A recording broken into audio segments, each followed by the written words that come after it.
नमस्कार दोस्तों, स्वागत है आप सबका मेरे चैनल कथा डिलाइट पर। आज हम अमावस्या व्रत कथा को सुनेंगे। एक नगर में गरीब ब्राह्मण परिवार रहता था। उनके घर एक बेटी थी जो बहुत ही सुंदर थी, लेकिन उसका विवाह नहीं हो रहा था। एक दिन एक साधु उसके घर आए और उस लड़की की सेवा से प्रसन्न हुए और उसका हाथ देखा। उन्होंने बताया कि उसके हाथ में विवाह की रेखा ही नहीं है। साधु ने बताया कि एक गांव में सोना धोबन है। यदि यह कन्या उसकी सेवा करे और वह इसके विवाह के समय अपनी मांग का सिंदूर इस बेटी को लगा दे तो इसका वैधव्य योग दूर हो जाएगा। तब ब्राह्मण पिता ने बेटी को उस धोबन की सेवा करने के लिए कहा।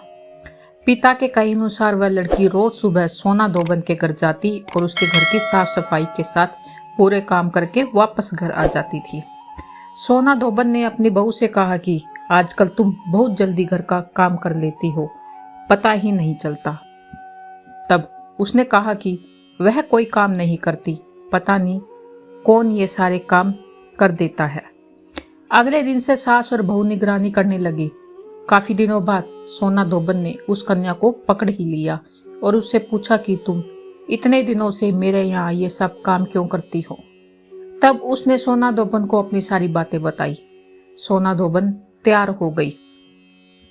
उसने जैसे ही उस कन्या की मांग में अपना सिंदूर लगाई, वैसे ही उसके पति की मृत्यु हो गई। वह काफी दिनों से बीमार था। ब्राह्मण परिवार के घर से लौटते समय सोना धोबन ने रास्ते में पीपल के पेड़ को 108 ईंट के टुकड़ों की भवरी दी और 108 बार परिक्रमा की। इसके बाद ही पानी पिया। वह दिन सुबह से निराहार और बिना जल पिए थी।